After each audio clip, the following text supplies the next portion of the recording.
Hey all, welcome to Newspaper Breakdown, first of the month, 1st of December. Hope everyone is, um, news stories to get through, quite a lot of news stories to get through. We'll start with John Nicholson, SNP MP. He's been referred to the Parliamentary Privilege Committee after sharing content of a private letter from the Speaker, Lindsay Hoyle. John Nicholson was accused of a clear breach of parliamentary rules. MPs voted 371 to 16 to refer him to the committee. This was regards to the letter over the decision to not refer Nadine Dorrans to the Privileges Committee for misleading Parliament after claiming that a Channel 4 documentary that she was in appeared to have used paid actors. Channel 4 did an investigation into this, found no evidence because Nadine Dorrans lied. So she lied to the Privileges Committee. Everyone knows that she lied to the Privileges Committee. Lindsay Hoyle, Speaker, did fuck all about it. But John Nicholson points this out and says this is what the Speaker said, and all of a sudden he's in trouble. Because it's always important to remember that the Speaker is a corrupt piece of shit, just like all the fucking rest of them. Because now Nadine Dorrans is going to be moved over to the House of Lords through Boris Johnson's resignation honours list, which he shouldn't have, because he also is under investigation for lying. And then you've got the VIP lanes, the constant lying, the corruption, every step. And him, and for some reason Liz Truss, have both got honours lists, which is maddening. It is beyond the pale. It's one of the reasons you have to get rid of the House of Lords. John Nicholson said, well, this is the letter that Hoyle sent to me. The Dean Dorrans lying, going to be moved over to the House of Lords, going to face no consequences for her actions, because why should they? Why should we have anyone who is in power actually have to have some responsibility for their actions? No, none of them should ever be able to face any consequences because they are better than us. It is important to remember that you are less than they are. That's how they see it, and that's how you should start seeing it, because it's not going to change. Going to be absolutely no fucking change. You are worthless, you are nothing. They are so much better than you. And if you do not believe that, then it's about time we actually stood up and fucking did something, because at the moment we're being bent over. We've got over to, according to research by The Guardian, more than 70% of England's water industry is owned by foreign investment firms, private equity, pension funds, and businesses, all held in tax havens. This is a growth in calls for companies to be held account over the sewage dumping, leaks and water shortages. As you've probably seen, the majority of our waters are now shit, literally. Our water companies have constantly pumped sewage into our waters because they were privatised 30 years ago. And since then, they've done fuck all. What's interesting about this is we've got 6 water companies under investigation for potentially illegal activities, and now there's more growing pressure for these companies to actually put money into doing their fucking jobs, which would be like replacing and restoring crumbling infrastructure. You would have thought that when we privatised them 30 years ago under Thatcher, that one of the things that we would have put in is, hey, do your fucking job. But we haven't. It's also fascinating, especially if you remember since Brexit. The big thing on Brexit was Britain, mate. Britain. Britain, Britain, Britain. Britain, Britain. We're so Britain. Britain, Britain. Yeah, woo. The issue is that especially those who support Brexit don't like Britain. They don't care for Britain. It's why the difference between privatisation and nationalisation tends to sway for the left and the right, because the likes of the Tories have done their best to destroy everything good about Britain.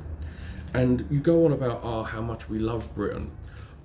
The majority of our services, be it our rail, be it water, be it the attempted privatisation of the NHS, tends to be foreign companies, governments even. I mean, I think our bus services owned by, you've got the Italian government, the German government, the Dutch government. We are fine with nationalisation as long as we're not the ones who are actually doing it, which I think's madness, absolutely off its rocker.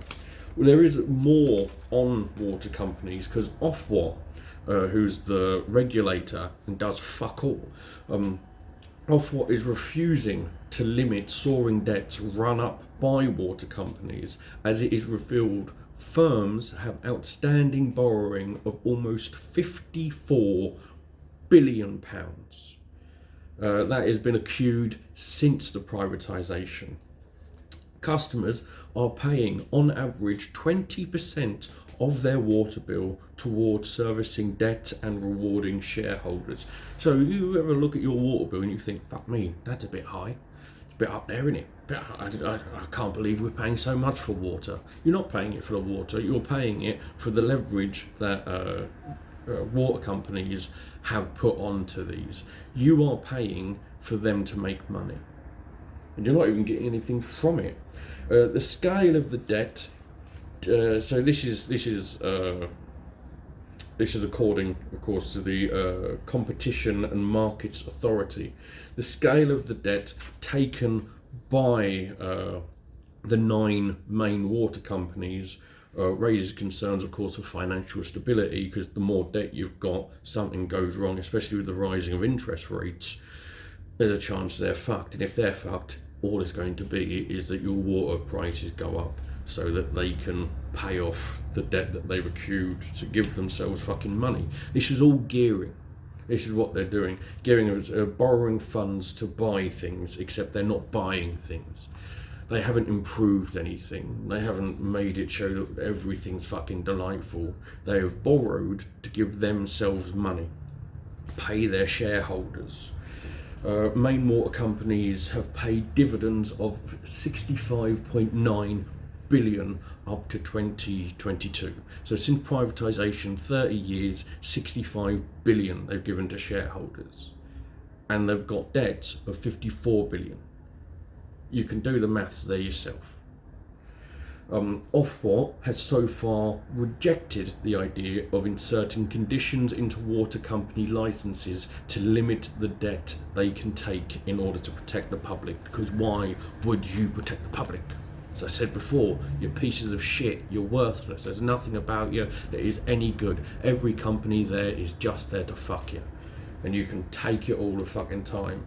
When privatised, the government wrote off all debts amounting to 5 billion and granted them an extra 1.5 billion of public money. So this was under Thatcher. When we privatised, all the debt was gone, so they didn't have to take on the debt. Then we gave them over £1 billion, take inflation, whatever the fuck that is now, and said, on your way, have fun.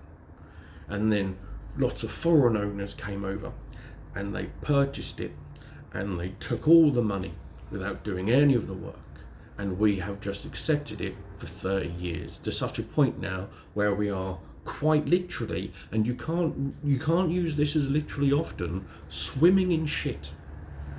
It's rare that that is an actual literal thing. It's like being attacked by a metaphor. It's beyond the realms of thought going on there. Let's continue. The argument for privatisation, you can't name me a single privatised part of this country that works? There isn't one. I mean, of course, prove me wrong. I'm more than willing to be proven wrong.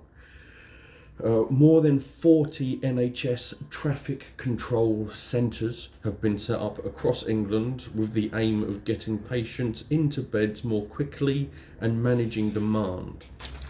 They will use data to respond to pressures on the health system, with staff able to direct ambulances away from full hospitals to ones with more capacity. Sounds like a very good idea as an attempt to deal with an ailing NHS put on its knees by a succession of useless fucking governments, going back to the Labour Party, although the Labour Party under Blair, even Brown, was a lot better than the Tories, who in 12 years have done their best to eliminate anything that resembles hope. The idea is that they'll be able to react quickly to challenges as they emerge. The centres will run 7 days a week and will be fully manned during daytime hours with on-call arrangements overnight. The question is, where from? As we know, we've got less nurses, we've got fewer doctors, or fewer nurses, fewer doctors. That's how you do English. And so where are we going to be getting all of these other people? And are they going to be trained properly? Because it's a lovely idea, this. It's a nice little sticking plaster when someone... It's like giving a sticking plaster to someone with fucking cancer, though, isn't it, really? Well, sound, it's the least you can do. But where are all these people actually going to come from? Where's the training going to come from? How long is it going to take? We spoke about, I mentioned Brexit briefly. We've got another story on Brexit. Of course we do. It's 2022. It's one of the main things that we talk about now. More than the weather. Brexit added almost £6 billion to the UK food bills in the 2 years at the end of 2021, affecting the poorest most. Of course it fucking did. Everything affects the poor most. The cost of food imported from the EU shot up, due in part to the extra red tape that we promised wouldn't be there, because of course when Brexit was done, rah-de-rah, lies. This is research from the London School of Economics. Low-income families, the reason that it's affecting them more than everyone else is because that low-income families spend a greater share of their income on food. Prices go up, they put more money into food, they're spending more. You've got a couple more stories left, three more stories. 13, right? Domestic abuse victims are reporting abuse to the police several times before appropriate action is taken. Of course, and this doesn't need to be said, this should just be something that we automatically assume with all stories like this. We should automatically assume this next bit. Of course, they're from black and ethnic minority backgrounds, disproportionately dismissed and sidelined. Of course, because institutional racism, systematic racism is a fucking thing. It is disgusting. Every story like this, it's always, well, this shit thing's happening, and it's worse for black and ethnic minorities every fucking time. It is ridiculous. More than half of all respondents to the research, 53%, reported an instance of domestic abuse at least twice before they felt appropriate action was taken by the police. Too many times. You report domestic abuse, it should be dealt with straight away. Nearly a quarter, 24%, reported an instance of domestic abuse to the police 3 times or more before appropriate action was taken. 12% said they did not feel appropriate action was taken. 48% of black and ethnic minority respondents felt that the police treated them differently from others. I mean, domestic abuse is wrong. We have to This continual idea that we have to protect women. It's always about the fucking women and what women should do and constant. But I'm not. I mean, if you've watched more than one of these, you'll understand that I'm not doing stand up here. I've done bits on the idea of how it's consistently like a woman's option, a woman's problem. Domestic abuse, rape, sexual harassment, sexual abuse, all of these, they are male issues because men are the ones who are doing it and men are the ones who need to be sorted out. If you're in Syria and you're being bombed, you don't say this is a fucking citizen's issue. No one, you don't say that citizens are fucking, look at them, they're wearing bomb-me shoes or something like that. It is the issue of the person who's doing the attacking. They're to blame. They're the ones who need to get something sorted. Final two stories, they're not happy ones. 1 in 23 will require humanitarian aid in 2023, according to the UN. 339 million, which is up by 65 million on last year, will be suffering next year. Climate change, the war in Ukraine, food crisis, genocides that are going on around the world, constant. Yemen, Darfur, Myanmar, lots of fucking places. UN and partner agencies are asking for 51.5 billion to fund relief efforts. You look at the billionaires in the world, I think together they've got a couple of trillion. Hunt them down, take all their money, stop billionaires being a thing, we can sort it. Easy done. Amazon lost $1 trillion in profits. You think we can't fucking find the money to help people? Final one is banks failing on anti-corruption and sanctions rules, allowing criminals, including terrorists and tax evaders, to launder money and breach regulations. This is including UK banks. As I said yesterday, we are looking to remove some of the safeguarding on banks in this country, and we've got regulation that they ignore anyway, and so you want to get rid of more regulation. It makes no sense. They're bad people. You have to have rules to be able to hold them to account. If you remove those rules, not only are they going to do it, they're going to do worse.